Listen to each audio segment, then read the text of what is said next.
Today, to revive the hope of peace and a two-state solution, I state clearly, as Prime Minister of this great country, that the United Kingdom formally recognises the State of Palestine. I'm pleased to be here with Minister Wong to announce that effective today, Sunday the 21st of September 2025, the Commonwealth of Australia recognises the State of Palestine.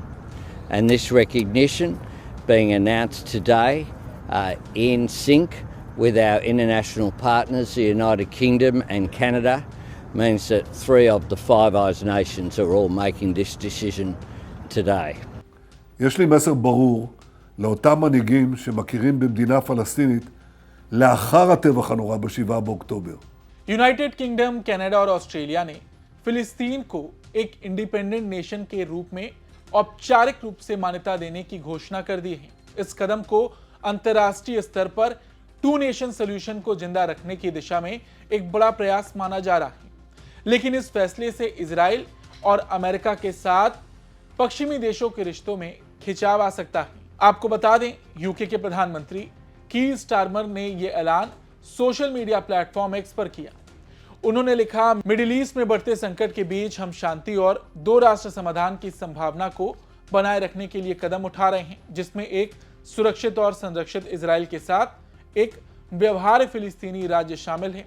शांति और 2 राष्ट्र समाधान की उम्मीद को जिंदा रखने के लिए मैं इस महान देश के प्रधानमंत्री के रूप में स्पष्ट रूप से घोषणा करता हूं कि यूनाइटेड किंगडम औपचारिक रूप से फिलिस्तीन राज्य को मान्यता देता है। ये ऐलान यूके की नीति में उस बदलाव के बाद आया है जब जुलाई में स्टारमर ने इजराइल के सामने शर्तें रखी थी। गाजा में युद्ध विराम, मानवीय सहायता की अनुमति, वेस्ट बैंक में कब्जे को खारिज करना और 2 राष्ट्र समाधान की दिशा में आगे बढ़ना।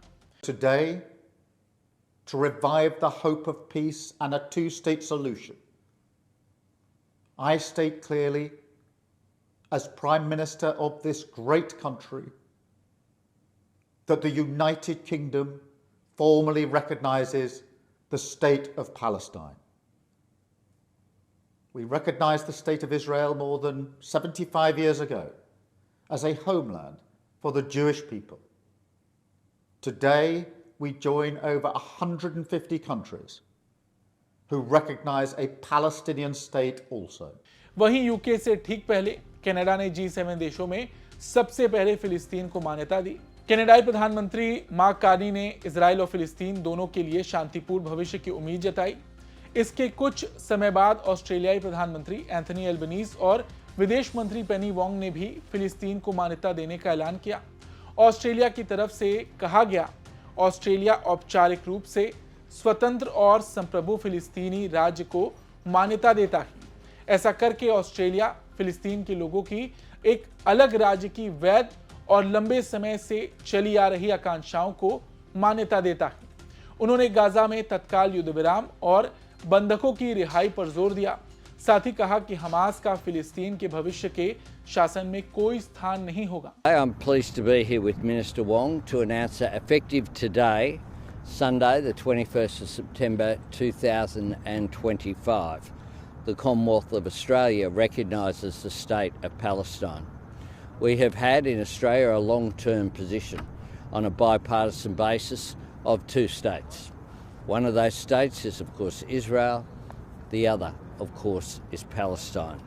And this recognition being announced today in sync with our international partners, the United Kingdom and Canada, means that 3 of the Five Eyes nations are all making this decision today. वहीं फिलिस्तीनी विदेश मंत्री वासिम शाहीन ने कहा, यह युद्ध को तुरंत खत्म नहीं करेगा, लेकिन ये एक कदम आगे है जिसे हमें और मजबूत करना होगा।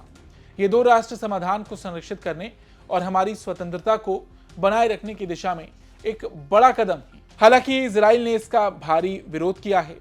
इजराइल ने इस कदम की कड़ी निंदा की है। इजरायली विदेश मंत्रालय ने इसे हमास के लिए इनाम बताया और आरोप लगाया कि ये सब यूके में मुस्लिम ब्रदरहुड से जुड़े लोगों के दबाव में किया गया। इजरायली विदेश मंत्रालय ने अपने बयान में कहा, यह मान्यता जिहादी हमास के लिए इनाम है, जिसे यूके में मुस्लिम ब्रदरहुड से संबंध लोग प्रोत्साहित कर रहे हैं। जिहादी विचारधारा को अपनी नीति निर्धारित ना करने दी। इजराइल के पीएम बेंजामिन नेतन्याहू ने भी एक बेहद सख्त बयान में कहा कि 7 अक्टूबर के नरसंहार के बाद फिलिस्तीनी राज्य को मान्यता देने वाले नेताओं के लिए मेरा एक संदेश है। आप आतंक को भारी इनाम दे रहे हैं और मेरे पास आपके लिए एक और संदेश है, ऐसा नहीं होने वाला है। जॉर्डन नदी के पश्चिम में कोई फिलिस्तीनी राज्य नहीं होगा। सालों से मैंने घरेलू और विदेशी दोनों तरह के भारी दबाव के बावजूद उस आतंकवादी राज्य के निर्माण को रोका है। יש לי מסר ברור לאותם מנהיגים שמכירים במדינה פלסטינית לאחר הטבח הנורא ב7 באוקטובר. אתם מעניקים פרס עצום לטרור. ויש לי מסר נוסף עבורכם. זה לא יהיה. לא תקום מדינה פלסטינית ממערב לירדן. במשך שנים אני מנעתי את הקמתה של מדינת טרור זו מול לחצים אדירים, גם מבית וגם מן החוץ. עשינו זאת בנחישות ועשינו זאת בתבונה מדינית.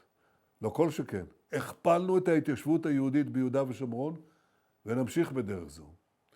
המענה לניסיון האחרון לכפות עלינו מדינת טרור בלב ארצנו, המענה הזה יינתן לאחר שובי מארצות הברית.